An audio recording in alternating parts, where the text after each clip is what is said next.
আসসালামু আলাইকুম। আমন্ত্রণ জানাচ্ছি জুলাই 36 এর দুপুরের সংবাদে।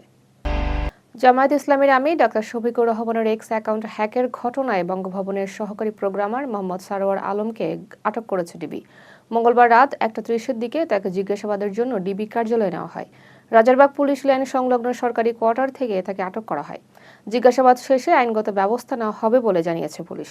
রাতে জামায়াতের একটি প্রতিনিধি দল বিষয়টি বঙ্গভবনে অবহিত করে। শেরপুর 3 আসনের জামায়াত মনোনীত প্রার্থী ও জেলা সেক্রেটারি নুরুজ্জামান বাদল মারা গেছেন। মঙ্গলবার দিবাগত রাত 3টায় চিকিৎসাধীন অবস্থায় তার মৃত্যু হয়। কিডনিজনিত রোগে তিনি হাসপাতালে ভর্তি ছিলেন। জামায়াতের ভেরিফাইড ফেসবুক পেজে তার মৃত্যুর খবর নিশ্চিত করা হয়। দলের পক্ষ থেকে শোক প্রকাশ করা হয়েছে। জাতীয় নির্বাচন ঘনিয়ে আসার রাজনীতিতে পুরনো বিতর্ক নতুন করে আলোচনা এসেছে। চট্টগ্রামে দেওয়া বক্তব্যে জামায়াতের আমির স্বাধীনতার ঘোষণা নিয়ে নতুন বিতর্ক উস্কে দেন। তিনি উই রিভোল্ট শব্দ ব্যবহার করে কর্নেল অলি আহমেদের ভূমিকার কথা বলেন। এ নিয়ে সামাজিক মাধ্যমে ব্যাপক সমালোচনা শুরু হয়। ইতিহাসবিদরা বলছেন, বিদ্রোহ আর স্বাধীনতার ঘোষণা এক নয়। সেনাবাহিনীর প্রধান জেনারেল ওয়াকারুজ্জামান দায়িত্ব পালনে পেশাদারিত্ব ও নিরপেক্ষতার উপর গুরুত্ব দেন। শরীয়তপুর পরিদর্শনে গিয়ে তিনি এ নির্দেশনা দেন। নির্বাচন ও গণভোটকে শান্তিপূর্ণ করতে সমন্বয়ের কথা বলেন তিনি। আইনশৃঙ্খলা বাহিনীর সঙ্গে মতবিনিময় করেন তিনি। নিরাপত্তা ব্যবস্থাপনার জোরদারের নির্দেশ দেওয়া হয়েছে।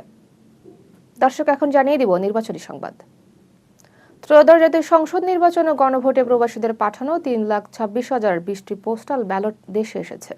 বুধবার সকাল 9:30 পর্যন্ত 7,66,000-এর বেশি ব্যালট পাঠানো হলেও ভোট দিয়ে দেশে ফেরত এসেছেন উল্লেখযোগ্য অংশ। ইসি জানায়, প্রবাসীদের মধ্যে 4,72,000-এর বেশি ভোট দিয়েছেন এবং 4,31,000 ব্যালট পোস্ট অফিসে জমা হয়েছে। 12 ফেব্রুয়ারি সকাল 7:30 থেকে বিকাল 4:30 পর্যন্ত জাতীয় নির্বাচন ও গণভোটের ভোট গ্রহণ অনুষ্ঠিত হবে। বুধবার বরিশালে প্রথমবারের মতো নির্বাচনী জনসভায় বক্তব্য দিয়েছেন তারেক রহমান। সকাল থেকেই নেতাকর্মীরা মিছিল দিয়ে মাঠে জড়ো হন। বরিশাল বিভাগের 6 জেলার প্রার্থীরা এতে উপস্থিত ছিলেন। জোটের শরিক দলগুলোর নেতারাও অংশ নিয়েছিলেন। নিরাপত্তা জোরদার করা হয়েছিল। ত্রয়োদশ সংসদ নির্বাচন উপলক্ষে তিস্তাপাড়ে জনসভায় অংশ নিয়েছেন জামায়াতের আমির। নীলফামারী ও লালমনিরহাটের সংযোগস্থলে এই জনসভা অনুষ্ঠিত হয়েছে। কুড়িগ্রামের জনসভা শেষে তিনি সেখানে গিয়েছেন। দুপুর 12:30টায় সভা শুরু হয়েছিল। দলীয় নেতারা বিষয়টি নিশ্চিত করেছিলেন। জামায়াতে ইসলামী আজ তাদের নির্বাচনী ইস্তেহার ঘোষণা করবে। ইস্তেহারের নাম দেওয়া হয়েছে জনতার ইস্তেহার। বনানীর হোটেল শেরাটনের সন্ধ্যায় এই অনুষ্ঠান অনুষ্ঠিত হবে। বিদেশি কূটনীতিক ও অতিথিরা উপস্থিত থাকবেন। 37 লাখ মানুষের মতামত এতে যুক্ত করা হয়েছে। বিএনপি ভাইস চেয়ারম্যান আব্দুল আওয়াল মিন্টু জামায়াতের বিরুদ্ধে কঠোর বক্তব্য দিয়েছেন। তিনি বলেন, জামায়াতকে কখনো ক্ষমতায় আসতে দেওয়া হবে না। ফেনী নির্বাচনী পথসভায় এই মন্তব্য করেন তিনি। ধানের শীষে ভোট চেয়ে বক্তব্য দেন। নেতাকর্মীরা সভায় উপস্থিত ছিলেন। দর্শক, এখন জানিয়ে দিব আন্তর্জাতিক সংবাদ। পাকিস্তানের বেলুচিস্তানে 3 দিনের অভিযানে 255 জন নিহত হয়েছে। এর মধ্যে 197 জন সশস্ত্র গোষ্ঠীর সদস্য বলে দাবি করা হয়েছে। 22 জন পাকিস্তানি সেনাও নিহত হয়েছেন। শিশুসহ 36 জন বেসামরিক নাগরিক মারা যান। বিএল-এর হামলার পর এই অভিযান শুরু হয়। আরব সাগরে আমেরিকান বিমানবাহী জাহাজ আব্রাহাম লিঙ্কনের দিকে আক্রমণাত্মকভাবে এগিয়ে আসা ইরানের শাহেদ 139 ড্রোনকে F-35 যুদ্ধবিমান দিয়ে গুলি করে ধ্বংস করা হয়েছে।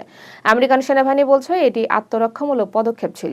এ ঘটনার পর তেলের দাম ব্যারেল প্রতি $1-এরও বেশি বেড়েছে। মধ্যপ্রাচ্যে উত্তেজনা আরও বেড়েছে। অস্ট্রেলিয়ার মেলবোর্নে মহাত্মা গান্ধীর একটি ব্রোঞ্জ ভাস্কর্য চুরি হয়েছে। 426 কেজি ওজনের ভাস্কর্যটি অ্যাঙ্গেল গ্রাইন্ডার দিয়ে কেটে নেওয়া হয়। ঘটনাটি রাত 12:30টার দিকে ঘটে। পুলিশ তদন্ত শুরু করেছে। সন্দেহের ইঙ্গিত ব্রোঞ্জ ব্যবসায়ীদের দিকে। রাশিয়া ইউক্রেনের জ্বালানি অবকাঠামোতে বড় হামলা চালিয়েছে। শত শত ড্রোন ও ক্ষেপণাস্ত্র দিয়ে রাতভর হামলায় বিদ্যুৎ কেন্দ্র ধ্বংস হয়েছে। কিয়েভা সহ বিভিন্ন শহরে বিদ্যুৎ বিভ্রাট, লাখ লাখ মানুষ অন্ধকারে। শীতের তীব্রতায় পরিস্থিতি আরও খারাপ। ন্যাটো যুদ্ধবিমান উড়িয়েছে। আবু ধাবিতে শান্তি আলোচনার আগে এই হামলা। আমেরিকা ও ইরানের মধ্যে পারমাণবিক আলোচনা হবে ওমানে। শুক্রবার ওমানে 2 পক্ষের মধ্যে আলোচনা হওয়ার কথা।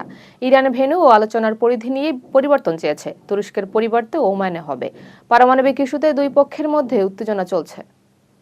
কলম্বিয়ার প্রেসিডেন্ট পেট্রোর সঙ্গে ট্রাম্পের সাক্ষাৎ হয়েছে। হোয়াইট হাউসে 2 নেতার মধ্যে উষ্ণ আলোচনা হয়েছে। মাদক চোরাচালান ও সামরিক হস্তক্ষেপ নিয়ে আগে বিরোধ থাকলেও এবার ট্যারিফিক বলে বর্ণনা করা হয়েছে। ট্রাম্প বলছেন, এটি গ্রেট অনার। 2 দেশের সম্পর্ক উন্নয়নের সম্ভাবনা রয়েছে। দর্শক, এতক্ষণ সাথে থাকার জন্য ধন্যবাদ।